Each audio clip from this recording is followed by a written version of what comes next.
कानी बहू। किशोरी लाल जी के बेटे राघव की शादी की बात जगह जगह चल रही थी, लेकिन किशोरी लाल जी को कोई लड़की पसंद ही नहीं आती थी। और उसकी एक ही वजह थी, किशोरी लाल जी का लालची होना। उनको लड़की वालों से मोटा दहेज चाहिए था और इसी चक्कर में एक दिन वो एक बहुत पैसे वाले के घर अपने बेटे का रिश्ता लेकर पहुंचे। उस आदमी का नाम था ओम प्रकाश। देखे किशोरी लाल जी, मेरी एक ही बेटी है और मेरी सारी संपत्ति जायदाद सब कुछ मेरी बेटी नैना का ही है। पापा, नाम से लगता है बहुत खूबसूरत होगी। कितना अच्छा नाम है ना, नैना। ओ, वैसे बात तो सही है आपकी। अब इतना पैसा है, जमीन जायदाद है, इकलौती बेटी, आप भी क्या करेंगे? सब कुछ उसे ही देंगे ना। बिल्कुल ठीक पहचाना आपने। बस बेटी की शादी और सारी जायदाद उसके नाम। पापा, बिना देखे हाँ कर दीजिए ना। इतना अच्छा रिश्ता फिर कहाँ मिलेगा? माला माल हो जाएंगे हम। मैं अपनी बेटी को बुलाता हूँ। अरे नहीं नहीं नहीं नहीं, आपकी बेटी का नाम नैना है, सुनकर ही लगता है बहुत सुंदर होगी। रहने दीजिए अंकल, मैं तो आपकी बेटी के नाम से ही इतना खुश हो गया हूँ कि उसे बिना देखे शादी करने को तैयार हूँ। अब तो मैं उसका चेहरा सीधे शादी के बाद ही देखूंगा। और इस तरह राघव नैना का चेहरा नहीं देखता और उससे शादी कर लेता है। शादी के बाद अपनी सुहाग रात पर जब राघव नैना का घूंघट उठाकर देखता है तो नैना की आंखें बंद थी। कितनी खूबसूरत हो तुम नैना, जरा अपनी आंखें खोलकर मेरी तरफ देखो तो सही। नहीं, मुझे शर्म आती है। अरे, मैंने तुम्हें शादी से पहले भी नहीं देखा, और अब अगर तुम आंखें खोलकर मुझे देखोगी भी नहीं तो मुझे अच्छा कैसे लगेगा? इससे पहले कि नैना अपनी आंखें खोलकर राघव की तरफ देखती, अचानक से लाइट चली गई और राघव नैना को पूरी तरह से देख भी नहीं पाया। अगली सुबह नैना राघव के लिए नाश्ता बनाकर लेकर आई।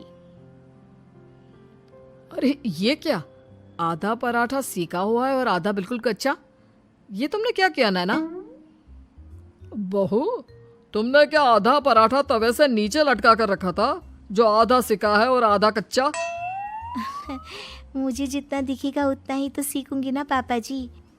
जहाँ जहाँ मुझे नजर आ रहा था वहाँ मैंने सीख लिया, जहाँ जहाँ नहीं दिखा वहाँ कच्चा रह गया होगा। इसका क्या मतलब है? ये कैसा मजाक कर रही है तुम? अरे बहू, तुमने इतना लंबा घूंघट क्यों लगाया हुआ है? देखो, हमारे घर में बहुओं को बेटी की तरह रखा जाता है, और फिर तुम तो इतना सारा माल लेकर आई हो। देखो, ये घूंघट डालकर रखने की कोई ज़रूरत नहीं है। हाँ नैना, पापा जी ठीक कह रहे हैं, तुम तो आराम से रहो, अपना ही घर समझो। नैना अचानक से अपना घूंघट उठा लेती है। अरे ये क्या पापा, नैना की तो एक आंख फूटी हुई है।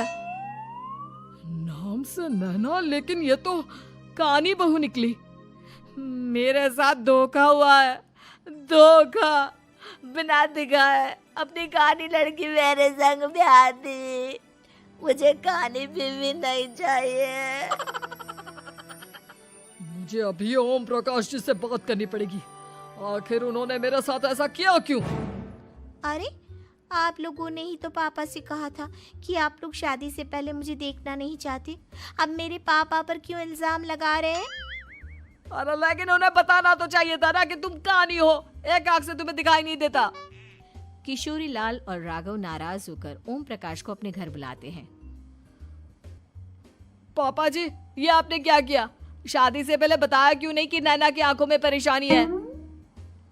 अरे, आप ही ने तो लड़की देखने से मना कर दिया था। और लेकिन आप बता तो सकते थे। आपको तो हमारी बेटी की प्रॉपर्टी चाहिए थी, वो भी पूरी की पूरी। अब क्या हुआ अगर उसे आधा दिखाई देता है? प्रॉपर्टी तो आपको पूरी मिल गई ना। अरे ये क्या बात हुई? मेरी शादी प्रॉपर्टी से नहीं, आपकी बेटी से हुई है।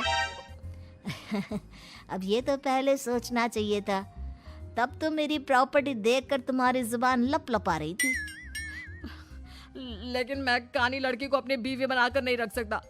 पापा, कुछ करिए ना आप। हाँ, करता हूँ। देखिए ओम प्रकाश जी, आप हमारे साथ ऐसा नहीं कर सकते। और तुम देखो, अगर तुमने मेरी बेटी से शादी तोड़ी ना, तो जो भी प्रॉपर्टी मैंने तुम्हें दी है वो तो पूरी की पूरी वापस ले ही लूँगा, और आधी प्रॉपर्टी तुम्हारी भी लूँगा। अरे मेरी आधी प्रॉपर्टी भला क्यों लेंगे आप?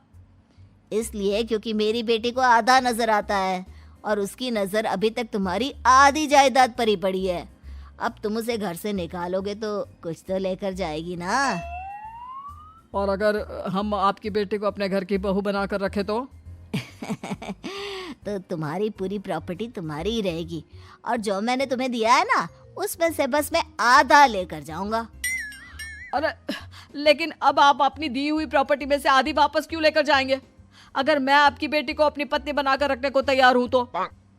इसलिए ताकि भविष्य में अगर तुम मेरी बेटी को धोखा दो तो उसके पास कुछ तो रहे जो पति का हो।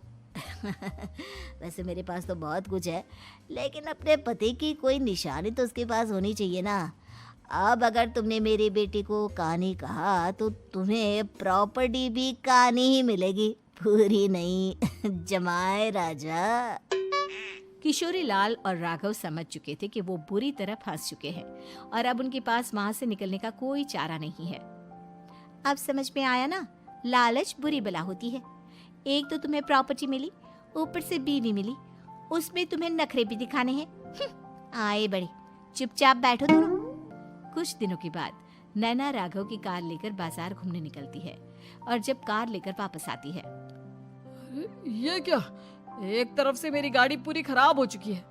लगता है तुमने मेरी गाड़ी को किसी दूसरी गाड़ी के साथ एक्सीडेंट किया है। अरे अरे कितना बड़ा नुकसान कर दिया तुमने बहू। वो क्या है ना पापा जी, मुझे एक आंख से दिखाई नहीं दे रहा था, सामने से गाड़ी आ रही थी। मुझे तो सिर्फ आधा ही दिखाई दिया और वो गाड़ी मेरी कार से रगड़ते हुए निकल गई। अब मैं क्या करूं बताओ? आप इसे ठीक कराने के पैसे कौन देगा? तुम्हारे पापा? तुमने मुझसे इस तरह से बात की? अभी रुको। नैना राघव की शिकायत ओम प्रकाश को कर देती है। देखो राघव, अब जो मेरी आधी प्रॉपर्टी तुम्हारे पास थी ना, उसमें से आधी और मैं लेकर जाऊंगा, क्योंकि तुमने मेरी बेटी को डांटा। अरे नहीं नहीं पापा जी, गलती हो गई, माफ कर दो। गलती की तो कोई गुंजाइश ही नहीं।